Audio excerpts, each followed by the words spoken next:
Então vamos lá. Simbolismo. Que simbolismo eu trouxe hoje para a gente começar? Eu fui dando dica dele desde o começo da minha apresentação, que ela tá vendo várias estrelinhas, ó. Várias estrelinhas. Tenho certeza que vocês pegaram, né? Tenho certeza que vocês viram isso, ó. Estrelinha, estrelona, ó, estrelona, que eu tenho certeza. Sabia que vocês viram. Vocês são ótimos. Então, o simbolismo que a gente vai trabalhar hoje é o simbolismo da estrela de Natal. Trouxe alguns formatos aqui para a gente pensar, né? Todos eles têm um simbolismo, né? No sentido do quê? De trazer uma face desse símbolo que é da estrela. O mais óbvio, né, que a gente sabe dele, é o simbolismo mesmo da luz, né? A luz que deve nos encaminhar para o bem, essa ideia de desmaterialização mesmo que tem na ideia de um ser luminoso. E a parte literal que a gente tem disso é a vinda dos magos que avistaram uma estrela, né? Isso é narrado lá no Evangelho de Mateus, que é dito isso pra gente, e vai falar que esses magos saíram do Oriente e vieram até onde Jesus estava, guiados por um astro. Em um outro momento aqui nessa casa, a gente falou do quê? Dos magos, não falou? Falamos dos druidas, falamos da sua cultura, Então vocês têm que juntar tudo, gente. O Evangelho é um grande quebra-cabeça, que a gente tem que ir juntando e criando esses grandes cenários. Há inúmeros simbolismos em relação a isso. Se você for fazer uma busca aí no Google, né, sobre acontecimentos astronômicos nessa época da vinda de Jesus, terão alguns. Vai estar narrado lá explosão de supernova, que poderia ter sido vista. Vai ter união de planetas entre Júpiter e Saturno. Vai ter cometa. Então tem várias coisas acontecendo ali nesse céu que poderia indicar um caminho para esses sábios do Oriente. Mas algumas coisas é muito interessante da gente falar, não é possível, gente, não é possível ser coincidência um negócio desse. Coincidências não existem, como diria o mestre Yugoi. Não existe, gente, não existe. Coincidências não existem, né? Então o que acontece? Pegando essa ideia de que há união ali de planetas nesse momento, Júpiter e Saturno na era de Peixes, isso é muito interessante de se pensar. Gente, as eras zodiacais, elas demoram um tanto para acontecer. O que acontece? O nosso planeta, ele faz alguns movimentos, né? Vocês sabem disso. Ele tem um movimento de rotação, ou seja, ele gira em torno do próprio eixo. Ele tem um movimento de translação, é ele girando em torno do Sol, que ele leva um ano para fazer esse movimento. E ele também, ele meio que bambeia um pouco no seu próprio eixo, como um peão. Sabe quando você gira um peão, assim, aquele movimento chama precessão dos equinócios. O que acontece? O Sol no hemisfério, ele vai mudar um pouquinho de lugar, mas gente, isso leva, cada era leva mais ou menos 2000 e tantos anos para acontecer. Então não é uma coisa, nossa, o Sol está lá, ó, o Sol está aqui agora, hein? Pelo amor de Deus, se fosse assim, a Terra não tinha equilíbrio, não tem estabilidade, não é desse jeito que acontece. Essas coisas astrológicas, astronômicas, elas acontecem numa largueza de tempo grande. A gente, como vive pouco, a gente não percebe um punhado de coisa, né? Então ali está acontecendo isso. A união desses, capta, a união desses dois planetas, que era possível ver esse brilho diferente dentro da era de Peixes. Gente, é marcado, a era de Peixes começa ali com o nascimento de Jesus, é de cá e fica aí. Diz que a gente está saindo da era de Peixes, entrando na era de Aquário, porque esses marcos também não são assim fixos, é igual o planeta de regeneração. Não falou que a gente estava entrando desde não sei quando e que 2047 está aí? Gente, pelo amor de Deus, não é possível a gente imaginar que em 2047 essa terra aqui vai ser regenerada, né? Então eu vou estar fora, porque não vai dar tempo para mim. Tá muito em cima. Nossa, o mal não não vai ter mais efeito em mim. Meu Deus, eu estou segurando a língua aqui para não brigar com as pessoas, para fazer diferente, para ser mais espiritualizada. É com dificuldade, é com luta, não é fácil, né? Então essas coisas não são tão demarcadas assim, né? Então você pensa lá na era de peixes, que peixes representa? Peixes, o mistério, o espiritual, essas águas profundas que você não consegue ver, e o símbolo dele, um peixe indo para um lado, outro peixe indo para o outro lado, né? Essas coisas todas. Então marca ali esse nascimento nessa era de peixes, que marca isso. E olha que interessante, qual povo representa o peixe? Os judeus. Cara, fala, não, pera, se eu sou minimamente druida, assim, mínimo, fala assim, ó, alinhou na era de peixes, opa, peixes é judeu, então é lá, vamos pra lá, é só seguir, é muito simples, tá ali dentro. Então eles vão seguir essa estrela que está indo para lá. Fala, e Júpiter e Saturno? Gente, isso é interessante também da gente pensar.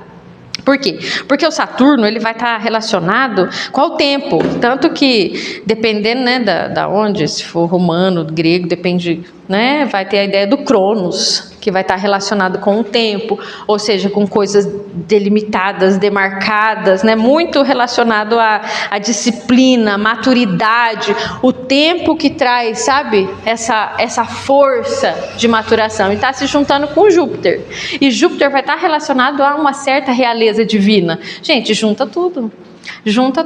O que essa estrela, aonde essa estrela está apontando? Isso é muito interessante, vocês não acham, não? Então a gente tem aqui, ó, Júpiter trazendo fé, benevolência, realeza divina. Saturno trazendo um certo limite. Então, enquanto o Júpiter expande, o Saturno limita, né? Trazendo disciplina, tempo e maturidade. Então, a conjunção desses dois, nascimento de um novo ciclo, de uma renovação espiritual. Se você quiser chamar, o advento de um Messias. Então, o que marca isso? A estrela. Então a estrela é fundamental no símbolo natalino. Por isso que a gente precisa ter o símbolo da estrela nas nossas casas. Porque senão, para onde você está olhando? Para onde está indo? Ai, para o Papai Noel. Só para o Papai Noel. Gorducho, para as renas. Né? Gente, não dá, a gente tem que ter símbolos que remetam o nosso espírito para onde ele tem que ir, sabe? Coisas que realmente conectem a gente com a vinda de Jesus e com o nascimento dele em nós.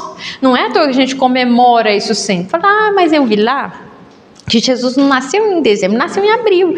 Gente, tanto faz, a gente não combinou que a gente ia ser de dezembro? Então tá tudo bem. A ideia é que ele renasça sempre, que ele habite entre nós, que ele nasça no meu espírito. Então isso que é fundamental. Agora, se for em março, se for em abril, se for em dezembro, fala, não dá, né?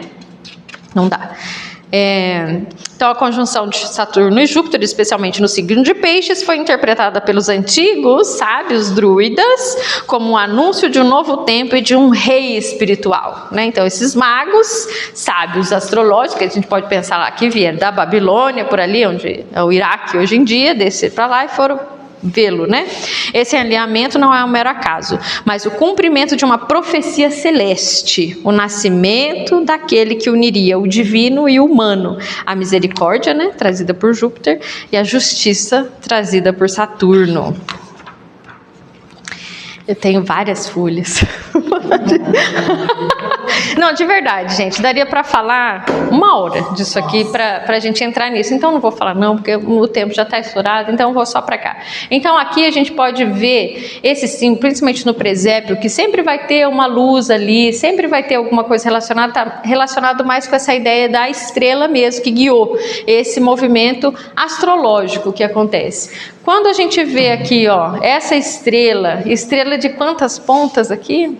5 pontas. Aí a Neia, que era bruxa na outra vida, falou assim, nossa, eu já vi esse símbolo. Só que era um pouco diferente, né, Neia? Era um pouco diferente. Aí você pode falar assim, isso tem alguma coisa a ver com o pentagrama? Tem alguma coisa a ver? Gente, o pentagrama é muito anterior à vinda de Cristo. É anterior. Porém, o signo do pentagrama é muito interessante a gente pensar, porque ele faz a união dos elementos naturais. Então é como se você conseguisse organizá-los, sabe? Como se você conseguisse juntá-los. Então é muito interessante a gente pensar que depois isso pode vir a se transformar. Não que seja a mesma coisa, mas como diz, né, gente, coincidências, como ele pode representar uma coisa tão integral com a natureza, tão boa, e não ser conectado. Aí você fala assim, mas eu vi lá, eu assisti o filme A Bruxa. E aí tem os bodes lá, o Black Phillip, tem a bruxa fazendo pentagrama no chão, não estava chamando os anjos. Gente, isso é uma coisa medieval. Isso é uma coisa, ou seja, moderna pra caramba. Então, essa mudança dos símbolos, eles vão acontecendo conforme coisas vão se dando. Não posso entrar nisso agora, porque senão a gente não sai daqui, né? Mas tem essa ideia. Então, aqui aonde que ela vai? Ela vai no topo da árvore, né? Ela tem que ir no topo da árvore. Eu acho que semana que vem eu vou trazer a árvore. Então ela vai demarcar, né? E essa aqui, ó, já viram essas? Essas são muito bonitas, essas estrelas de 8 pontas. Essas aqui, elas vêm, a gente usa bastante ela nas estampas de vela, em enfeites da árvore de Natal. Sempre tem esse aqui, ó. Essa é de 8 pontas. O que ela vai representar? Uma nova formação. É como se assim, Jesus viesse e fizesse uma nova criação. Então é como se já ligasse Jesus com a sua ressurreição, a sua vinda e sua ressurreição. É como se fechasse o ciclo, entende? Então a sua vinda, o seu nascimento e já a nova criação, que vai ser representada aqui por esse tipo de estrela.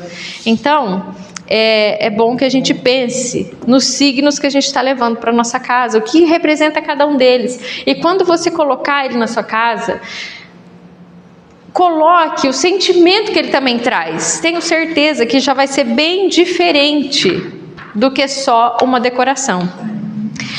Eu não vou voltar aqui num símbolo somente para ele, que eu acho que não vai dar. Então, só para a gente pensar, falei o pisca-pisca, tem a ver com a estrela?